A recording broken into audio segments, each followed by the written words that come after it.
But see, everybody hollering about Conrad Murray. Michael was not paying Conrad Murray to do these things. There's other people that's involved. Conrad Murray just a fall guy. I'm after justice and I have to get all the guys that was treating Michael wrong. And it was more than just Conrad Murray. The album's #1 all over the world. All over the world. America's the only one because I don't want to say too much. But it's not #1 in the United States. It's conspiracy, yeah. I don't want to say too much. I'm done. I don't want to say.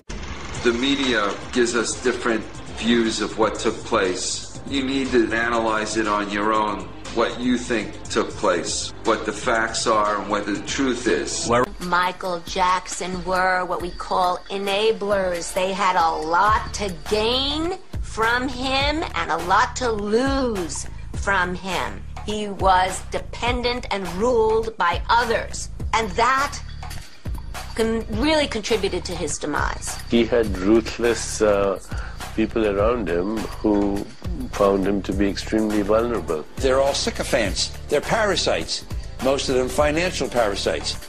He was surrounded by people who were just interested in how much money he can make for them. But when I say Jew me, sue me, everybody do me, kick me, kike me, don't you black or white me, I'm talking about myself as the victim.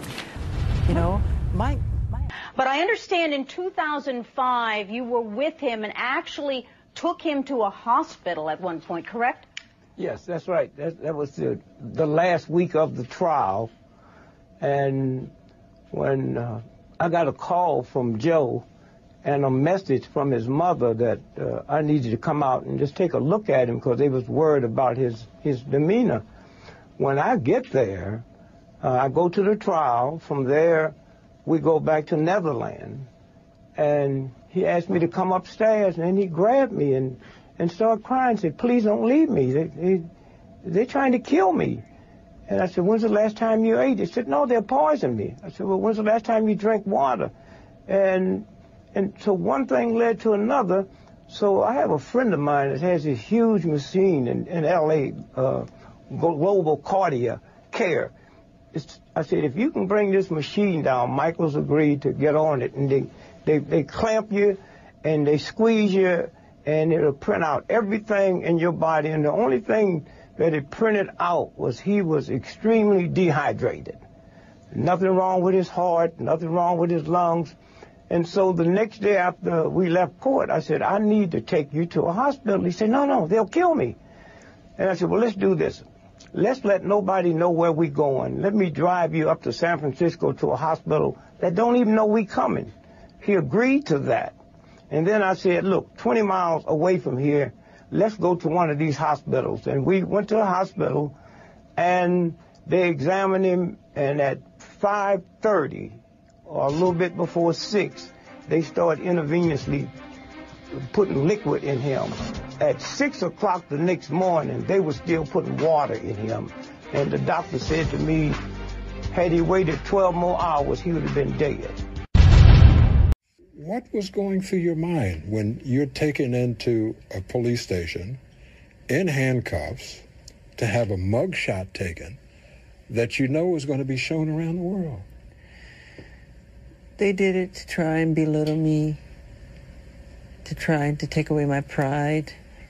But I went through the whole system with them, and at the end, I wanted the public to know that I was okay, even though I was hurting.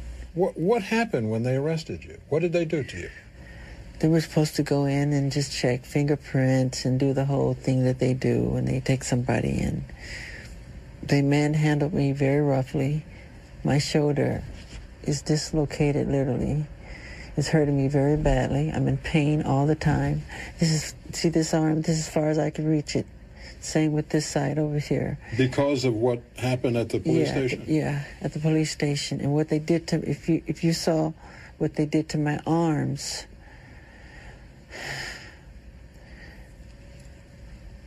it was very bad what they did. It was very swollen. I don't want to say. But how You'll see. We were given this photograph said to be taken after Michael Jackson was released on bail. Jackson says the swelling above his wrist is where the police handcuffed him.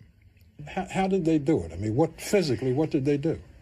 With the handcuffs, the way they tied them too tight behind my back. Behind your back? Yeah, and they put it in a certain position, knowing that it's going to hurt and affect my back. Now I can't move. It keeps me from sleeping at night. I can't sleep at night. And Jackson says there was more. One time I asked to use the restroom, and they said, sure, it's right around the corner there. Once I went in the restroom, they locked me in there for like 45 minutes. There was doo-doo feces thrown all over the walls, the floor, the ceiling, and it stunk so bad. Then one of the policemen came by the window and he made a sarcastic remark. He said, does it smell good enough for you in there? How do you like the smell? Is it good? And I just simply said, it's all right. It's okay. Conrad Murray's actions, Conrad Murray's omissions to act, directly caused the death of Michael Jackson.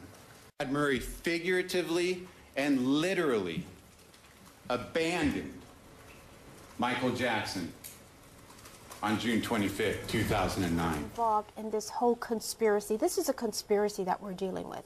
And a lot of people don't know that and understand it. They only know what the media feeds you, as you well know, because we believe. See, the media is the eyes and ears to the world. Whatever they feed us is what we hear. True. And that's what we believe. And that's what the media is doing. I want the truth. And what do you think is the truth, though? That there are other people involved, and what else? Well, Michael told me before he passed. He told me that he was afraid that he was going to die. He was going to be murdered, he said. He thought he would be murdered? Oh, yeah, he did. He said that to me. So, homicide's a murder as far as I'm concerned. But the problem is that who did it? Who actually did it? Who manipulated this? It might not be just one person, you're saying. saying. It's not one person, no, not at all. Okay. Now you That's called murder! Let me see the hands who's reporting. It's all on the internet! You gotta wonder if he wasn't killed. My first thought when the movie was over, this is it. Because they don't have to mess with him anymore. They have all this music, all this footage. We're gonna have Michael Jackson till the day we die. It seems like everybody's better off and richer without Michael. I've heard that a lot of folks say that Michael was worth more dead than alive. It breaks my heart to hear this. Is it true? I don't know whether it's true.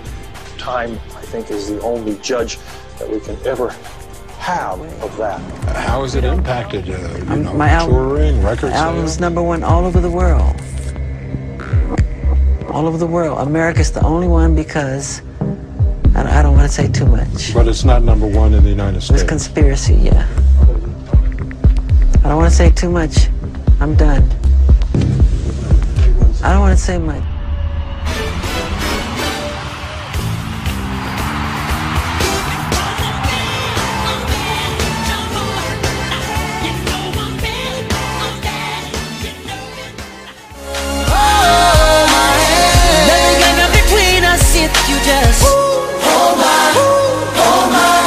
The brand new album from the greatest artist of all time, out now. If you were in Michael's life, would he still be alive today? Of course. Of course. I had told some people, some friends, that if I don't get to Michael, he ain't gonna be here long. I said that. He won't be with us long. And I called the shot to the T. That's exactly what had happened. I just didn't like to see him. Matter of fact, I wouldn't go and see him laying up in the casket because I didn't want to remember him like that. Will you be there for me? When wrong, will you scold me? When lost, will you find me? But they told me that you would stay.